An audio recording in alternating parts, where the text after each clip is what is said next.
thank you for joining us. We are very excited to be presenting. This is the first time we've done a pre-forum session, so we're very excited. The intent of the session is really to incite a conversation around diversity and the advancement of women in leadership positions in healthcare. I just want to remind you that the session is being recorded, so please be aware of that. Caitlin Pappas is going to be our moderator. Caitlin is Vice President of Strategic Customer Management for Johnson & Johnson Medical Device Companies. In her role, she's responsible for advancing J&J's relationships with their strategic customers, the health systems, the GPOs, and the government channel. Prior to joining the medical device companies, Caitlin worked for the J&J consumer side, where she was Vice President of U.S. Sales and led a team that had responsibility for the relationships with their largest retail customers. Caitlin holds a BA from Scripps College and an MBA from the Tuck School at Dartmouth College. She serves as an executive sponsor of the Women's Leadership Initiative at J&J and is also actively involved in J&J's mentor program. So I'd like to introduce the panelists. I'll start at the far right. We have Donna Van Valera. Thank you. And she is Senior Vice President of Support Division at Parkview Health. Laurel Young, who is Chief Procurement and Supply Chain Officer at Kaiser Permanente. Sorry, I'm going to miss. Nancy Dislin, who is Vice President of Medical Key Accounts for 3M, and Carol Stone, who is Corporate Vice President of Marketing for Bard. Thank you. I'll turn it over to you, Caitlin. Thank you. Thank you again for joining us this evening. I'm going to start by sort of setting up a little bit of data around why we're here this late afternoon. And it's just a couple slides, but it's really about how we're still facing some challenges about advancing women within healthcare leadership. This is a quote. It comes from a summary from a McKinsey study that was actually just done last year. And it reads, women are less likely to receive the first critical promotion to manager. So far fewer end up on the path to leadership, and they are less likely to be hired into more senior positions. Women also get less access to the people, input, and opportunities that accelerate careers. And as a result, the higher you look in companies, the fewer women you see. And a lot of people ask, well, sort of why is this important? Why is it important for us to have, a diverse workforce, particularly in healthcare? There's a tremendous number of surveys that look at companies that have a diverse workforce and companies that don't. And it's pretty universally agreed that companies that have a diverse workforce generally perform better financially, both in terms of market share and in terms of market returns. You'll see this first bullet is from the Peterson Institute, and they found the same sort of thing, that when companies with more women executives, they actually perform better financially.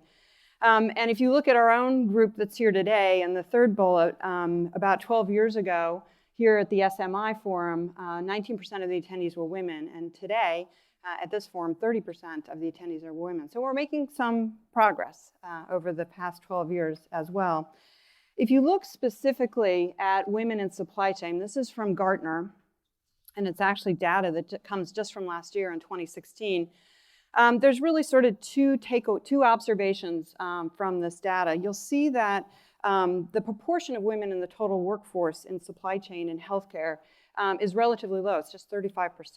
And I'm going to show you some other healthcare slides. You're going to see that's low compared to healthcare in general. And as well, you see this tremendous drop-off between VP and senior director level and then C-suite executives. So a huge drop-off between women, the percent of women that are at the VP and senior director level and the percent that actually get into the C-suite. So those are the two observations there. If you look at women in healthcare and pharmaceuticals in general, so a bigger pool, if you will, of employees, you'll see 68% of the entry-level employees in healthcare actually are women. So you're starting with a big funnel, of women at the entry level. And you see by the time you get to the C-suite, that it's about 24%. So in fact, a little bit less of a drop-off, in general healthcare than you saw within supply chain in healthcare. So that's the data and why we're here today to talk about that. And we thought we would sort of I'll start with asking the panel some questions for 15, 20 minutes or so, and then we'd like to open it up to all of you. But we thought in light of these statistics, that we could sort of center our discussion around three main topics, and that's really to learn about our personal strategies that impacted the trajectories of our careers, because you can learn a lot by hearing other people's personal strategies, to understand how we can all help advance gender diversity in healthcare leadership, and also to dispense advice about what I call career navigation. That's things like networking, mentorship, sponsorship, things like that. So before we jump in, maybe each of you could start with how you ended up in supply chain in healthcare to begin with. Carol, maybe start with you. Good afternoon. Thank you all for being here. I'm Carol Stone. I'm the Vice President of Corporate Marketing for CR Bard, at least for now. Those of you who heard the news.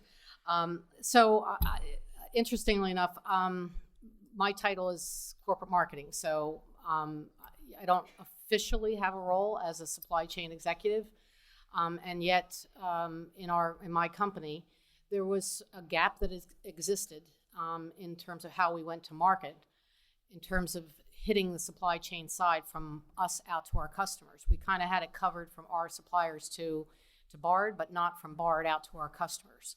So I ended up taking over that responsibility more because there was a void and it needed to be done, and our customers' needs needed to be attended to. And as head of marketing and do a lot of customer sensing, recognized that was a need and said, I'll step in and do it. And kind of by default, I've ended up adopting that responsibility because nobody else stepped up. And they said, fine, if some of you want to do it, have at it. So it was more by happenstance, frankly, than it was by design. But I think, what's behind that story is that part of what you do need to do, I think, as an executive, and any executive, women, man, or whatever, when you see a gap, you have a responsibility to step up and take over, and that's some of the things that I do think help advance your career. Again, regardless of male, female, or whatever, but I do think that that's an important characteristic that has helped me through my career. Thanks, Carol, and thank you for all coming this afternoon as well. I'm Nancy Dislin from 3M. My title is Medical Key Accounts, but that includes the whole supply chain distribution piece as well as our go-to-market strategy with our key provider accounts. But my journey started at the very end of the supply chain. So those of you who know me a little bit knew I was a newborn intensive care nurse graduating from the University of Minnesota and using the products that go Gophers, that's right. Go Gophers. Any other Gophers in the room besides Laurel and I? Oh, Dennis. There we go. I didn't know that. Oh, sweet. Anyway, I didn't know he had a rodent for a mascot when I actually went to the University of Minnesota. Can you believe that? I just wanted to go to Minnesota from Iowa. But anyway, I really have a passion around healthcare. I have all my life, but in particular, those neonates and seeing how those products were used at the very, when they're actually consumed, right? And supposed to do what they do. And I thought, how amazing I could go an entire shift and never touch the patient, right? These were critically ill, as you all know, in NICUs.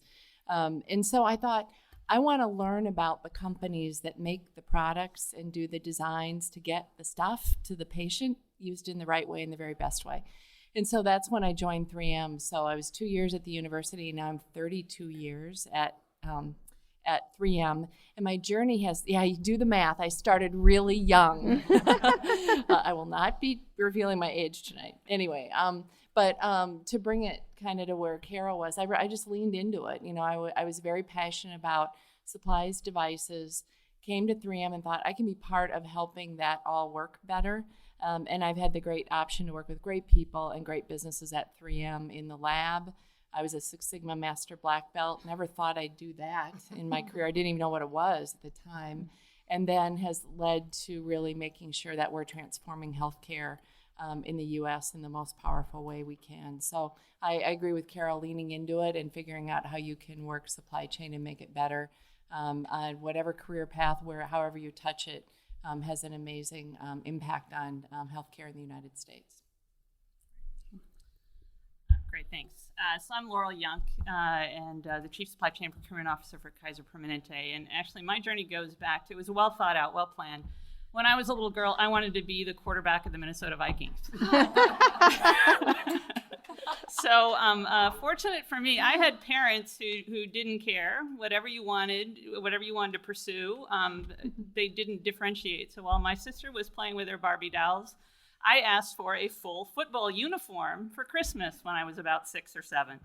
And I couldn't have been more delighted that Christmas morning when I woke up and the full suit was there. It wasn't the Minnesota Vikings, it was the Kmart full white kind of helmet and whatnot. But nonetheless, I was thrilled. I was absolutely thrilled, and played a lot of sports with the boys in the network, in the neighborhood, and just really didn't know any differently. And I think that's what really set me on a course of, I loved math, I loved science, started in computer science at the University of Minnesota, go Gophers.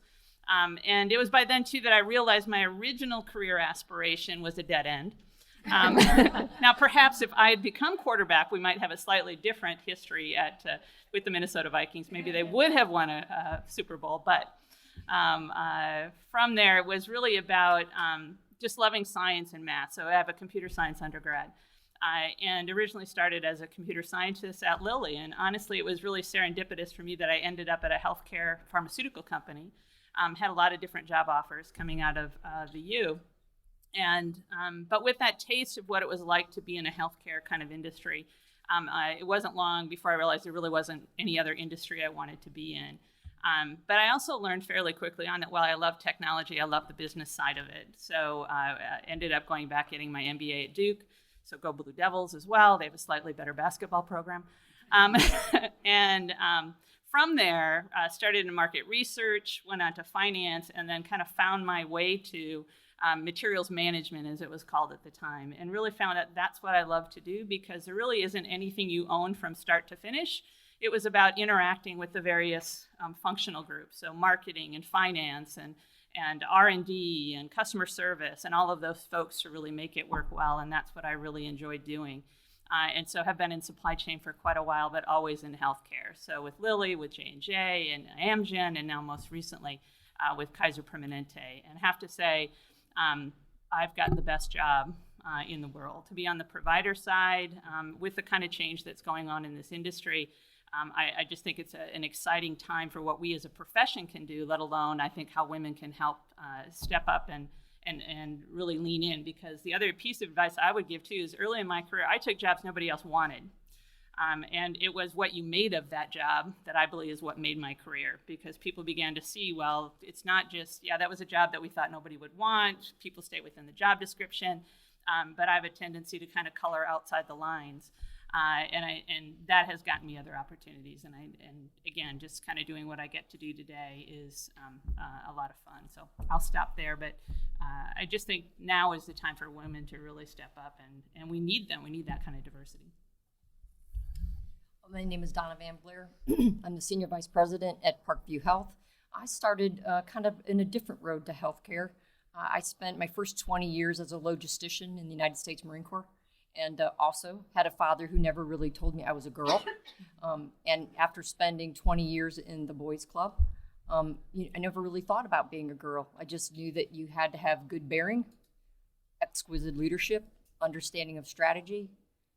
I like to tell people to be a visionary navigator. It's not enough to just have a vision, but you have to navigate people to that vision. And I've really never experienced the glass ceiling. I'm happy to say, right, because I've always had those doors available to me. And I really think at the end of the day, for people, it's about performance. It's about exceptional performance, outdoing the person who's sitting to the right or left of you, and it makes that difference. I ended my career in the military at the Defense Logistics Agency and running the maritime supply chain. Retired, obviously not so well, and had a stint at ITT as a corporate compliance officer. Also got my Six Sigma black belt there, and then made the transition through Monsters.com to Parkview Health. Go figure. And have spent the last 7 years in healthcare. And I don't care whether you're in healthcare or you're in Defense Logistics Agency or you're in Vera Bradley or General Tire, wherever you're at, it's all the same. Logistics is about providing service to your customer at an exceptional level. So that's really what we do every day. We save lives vicariously, and it's an exciting place to be. Good. Thank you. Thank you all very much. I wanted to start with a couple questions around your personal strategies for your career, and you've all started to talk about that a little bit as well in your introductions. But I'm wondering, Nancy and Laurel, if you all could talk about if you've ever had the experience of feeling like your career was being held back, and if so, what did you do about it? I'll start. And so I've had a couple of times when that's been the case. And, you feel that loss of control, right? I think many of us have been in a situation where things aren't going the way that you want to. Once you peel back the onion, you realize it's really about a loss of control. You feel like you don't have influence over what's going to happen, right? So how do you get back in control without swinging too far over? So when I've been in those situations, it's to reach back out to my key stakeholders or my personal advisors. That's been one of the best strategies. And at 3M, when you've been there as long as I have, some of them that have coached me and mentored me are no longer at 3M, right? They've retired. So my advice is continue to transform those personal board of advisors or key stakeholders. And you'll discover that through making sure that if you run into a wall or you're not sure if it is a wall or things aren't going the way that you thought, when you can go to a safe sounding board, that's a really nice way to get back on track to make sure you're delivering the best results possible to get to that next place, wherever that is, whether it's a lateral or a broadening opportunity or one that's up in more responsibility. So that's one of the things I do. And the second part of that is I use reverse mentors. I don't know how many of you have heard of the concept of reverse mentors, but it's about age. We don't talk about that a lot at 3M, the years, but making sure that I have reverse mentors that are a lot younger than I am and a lot older than I am, who can give me wisdom beyond my years, and can give me youth and inspiration and ideas. So I also use on my personal board of stakeholders, I also use that reverse mentoring piece, and that helps me get back in a place where I feel like I'm more in control of the way things might be headed. Yeah, probably what I would add, because I think the roles of mentors are important, and I would also say too, I think some folks think, well, those are magically assigned and you're ordained to kind of get to where you need to go, and if there's any encouragement, I say you need to reach out and talk to people, like you talk about, right? Is if you want to make something happen, you want to get wisdom, go get it. And so for me, it really is about.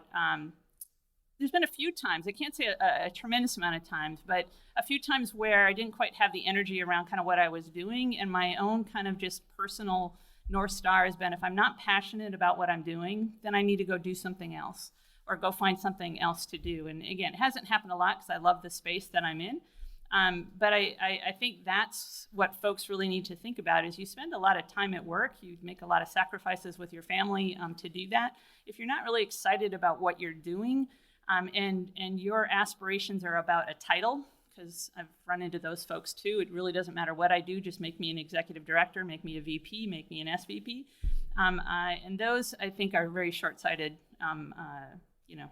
short-sighted goals to have, because it really is about how do you do the job and do it well and be excited about what you do. So that would probably be my main advice, other than the mentoring, is just be passionate about what you do. And that will show through, because particularly in this day and age and in our industry, I think being able to pull on the threads and being a bit fearless about kind of changing what's out there, because we work in an industry where I believe we're blessed to get to do what we get to do. Yes, we save lives vicariously, but we save lives. And that's a pretty special thing to get to do. And so if we're not committed about how we want to make changes in this industry, and certainly have to look at healthcare costs, we got huge issues in this nation about cost and the disparities between the haves and the have-nots. To me, that's a privilege and of a problem that we really get to work on. And so if you're not really tuned into that, and that's not really what gets you up in the morning, then I'd suggest go find something that does, because that ultimately, I think, is what carries you through kind of those lull periods. And then it gives you the courage, to go make some changes. The company doesn't owe you anything. And so therefore, I think sometimes being able to take a risk to change things is really important too, because you can get caught in a rut And if you just aren't being perceived and it's just not happening for you, it isn't necessarily the company that's bad. Maybe it's just not a good fit, and you've got to take that risk and willingness to kind of try some other things, or try a lateral job, try something else. That I think is really what's kind of helped a career continue to move. Good. Thank you both. And go ahead. I know you didn't ask my opinion, but as usual, I'll give it anyway. Just one thing I think is important to add is that sometimes when you run across roadblocks, or what you perceive to be a roadblock, I think it's important not to take it personally. I think particularly, I think it's a tendency for women to take things more personally. That's probably not a completely fair statement, but I think it does apply to some degree. Don't take it personally. A lot of times it's not about you. Oftentimes nothing about you. It has to do with other circumstances and other players who are involved and what those circumstances are, and you just kind of get caught up in it. And I think if you don't focus, if you're not focused on the fact that it's about you, and you just try to say, okay, sometimes things happen. How do I move forward? What do I do? What do I need to do next? I think it's important that you be introspective and say, is there a part of me is there something about me that I need to do better?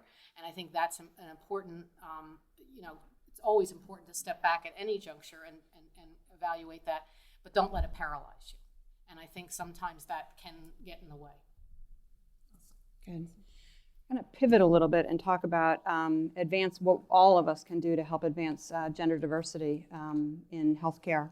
And maybe,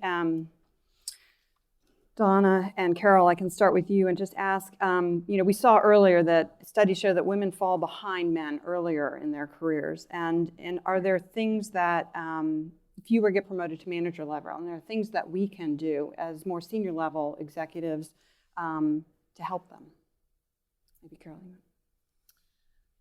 Sure. I was very lucky. The first job I got out of college was working at J&J.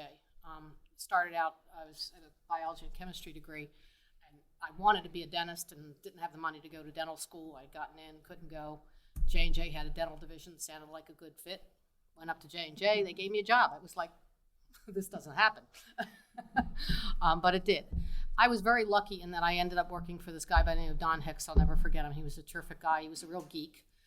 He was a chemistry kind of guy, and he was a real geek. But he really took an interest. I was young. I was 20 years old, and he decided he was going to take me under his wing. I guess dumb luck maybe, I don't know, but I was smart enough to recognize that this guy really was giving me some very good advice and was being very kind and leading me and explaining a lot of things to me. So I held on to that pretty tight, and I really took seriously the things that he pointed out, positive, negative, and so on and so forth. And I'm not always sure that, particularly young people when they come in, that they recognize that. And so if you have somebody new come into an organization, tell them, listen, stop, listen, watch for the signals. Don't just barrel through. Really early on in your career, try to evaluate what works and what doesn't, and listen to what people are saying to you, because it does make a difference. And I think younger people just oftentimes don't recognize the value of a mentorship. They don't even know what it means a lot of times. And so just kind of sitting down with somebody new and having a frank conversation about that and saying, take the time, meet people, ask them what they do, ask them how they got to where they got to, ask them what worked for them, ask them what didn't work for them. And I think young people don't often feel empowered to ask those types of questions. So I think if you encourage them to do so, then you're providing an invaluable service to them. Donna? Yeah, I would agree with everything Carol said. I would also add that I think it's important that we also look to the leaders that have inspired us through time. We take those good points and we learn and we try to emulate those, but also the bad. Because sometimes you learn as much from a leader who you don't want to be like as a leader who you want to be like.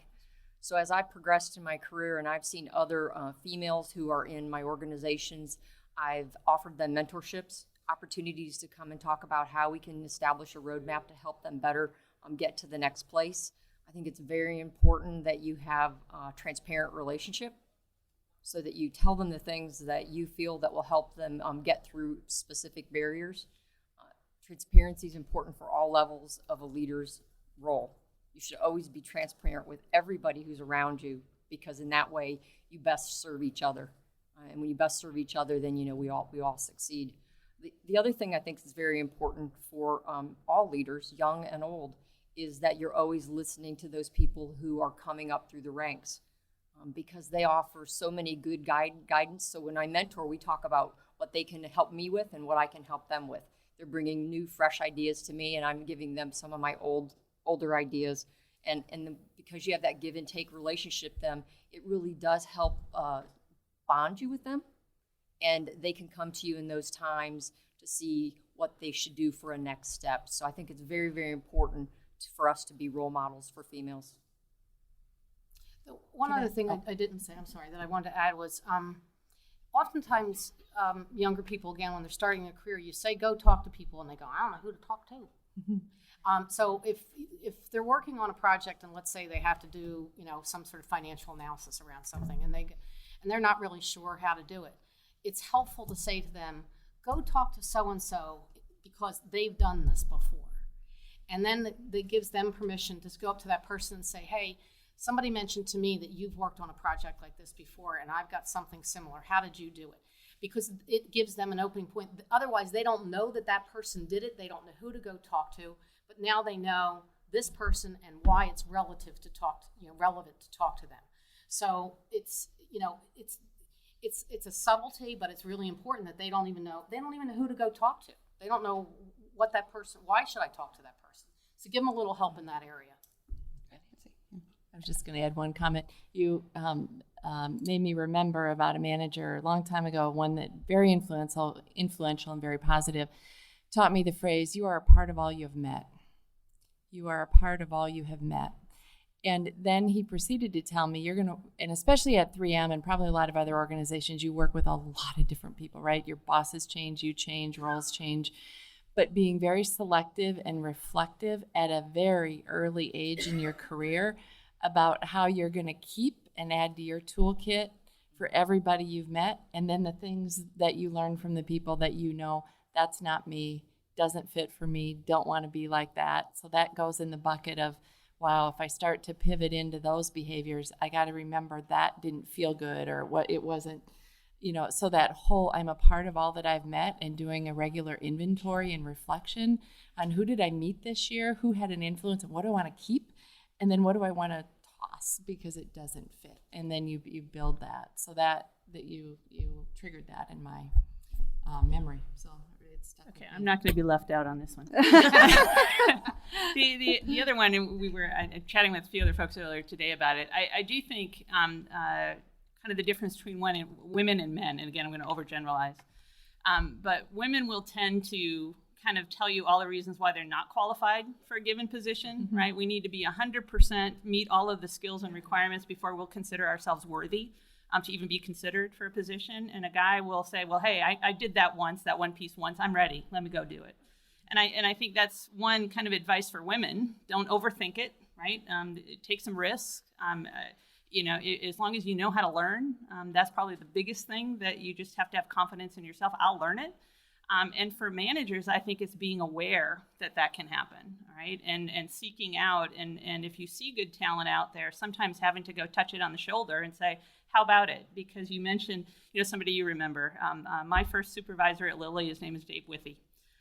And he taught me, and at that time, I was a severe introvert, complete introvert.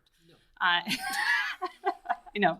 I'm an INTJ, but a recovering one. But he got me involved in what was the United Way program at Lilly at the time. And it scared me to death because the kind of ward captain or whatever was supposed to get in front of 300 executives at Lilly and talk about the United Way and ask for these pledges. Well, the ward captain got sick. He said, Laura, why don't you do it? And I'd been there, 2 years. And I was like, ooh. I can't get in front of 3 people, let alone 300 people. But he gave me the confidence to go do that, kind of pushed me into it. There was really no way out. And from that experience, I remember it to this day, that has stayed with me, to say, you know what, I didn't think I could do it. I had nightmares up until the very last moment of walking out there, but now I know I can. Right? And so I think those are the other things, too, that we just need to kind of keep in mind of kind of how women learn and how they think about themselves and how you bring confidence to people in terms of just kind of seeing the potential and helping encourage them to do that. I think it's also important for you to always have your resume updated, your portfolio ready, your e-portfolio ready. And I don't care if you're going for an internal job or an external job, you have to interview for that job like they don't know you. So you have to be able to have the right timing to sell yourself with the right ideas, the innovative ideas that are going to distinguish you from the person next to you.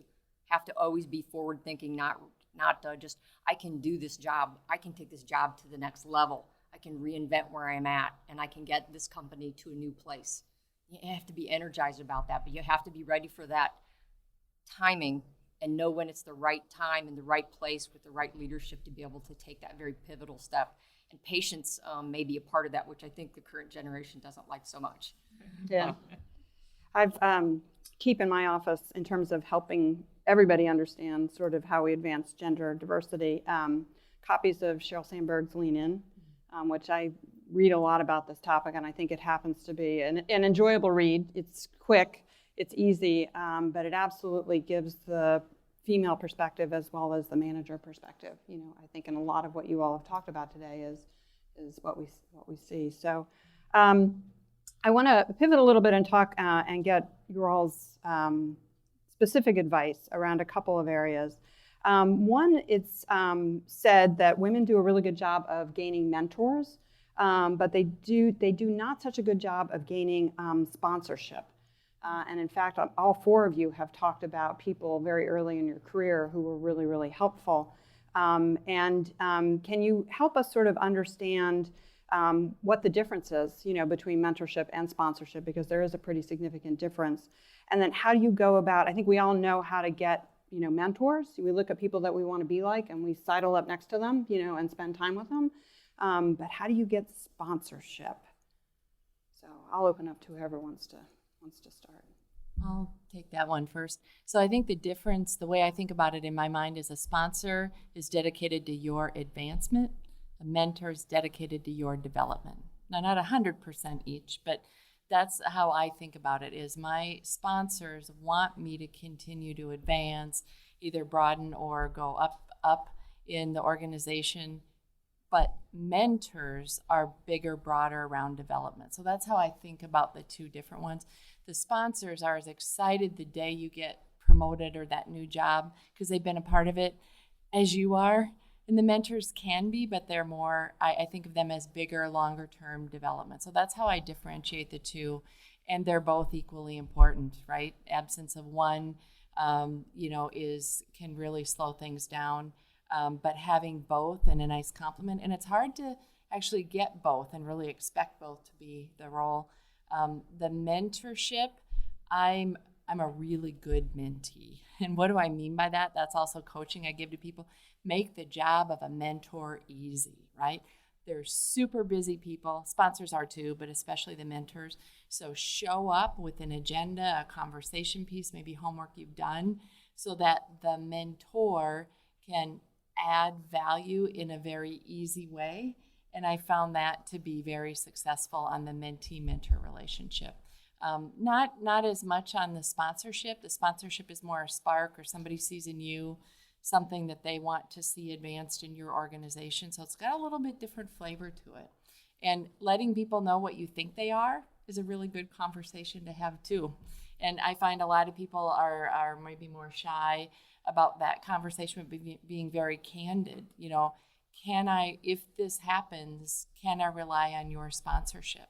It's good to know that before the situation or the circumstances reveal themselves. So those are a couple of the way I think about the difference between the two. I would think that a mentorship is more of a prescribed relationship on set of goals, where a sponsorship is someone who's going to advocate for you when you may not be in that room. Yeah. They're the person who's going to say, do you think she can do this job, or is it a good fit? They're the person who's going to stand up and advocate for you and help you get that next step. Yeah, probably mentorship is the easier one, so I'll just kind of focus on sponsorship. I do think it's not one that you can easily direct or prescribe, right? What we talk about is making every interaction count, because what you do want to have happen is exactly what you described. When opportunities are being talked about in a room that you're not in, you want your name to come up. And it's not sufficient that it just come up from your own boss. Sometimes the strongest sponsors can be people who see you from the side. But that's why I think you just got to be cognizant about every interaction that you have. How do you make that a very positive thing? Because and again, this probably isn't gender specific, but I think folks tend to think if I'm aspirational, I just have to manage up well, right? As long as my boss likes me, they'll make all the decisions that help me aspire. And that's just not how it works. It really needs to, and particularly in this day and age where we're much more collaborative within our organizations, we're more matrixed, and we're really looking for people who can work across boundaries, because generally, as I like to say, sometimes we forget that the game is on the field and not in the locker room. And we need people who can break up the fights in the locker room that say, hey, let's get refocused on where we need to be. And it's not us against them within our own company. It really is, how do we work together to go defeat what we need to on the outside? So I think that sponsorship is really critical about just the interactions you have with folks. And no interaction is too short or too long.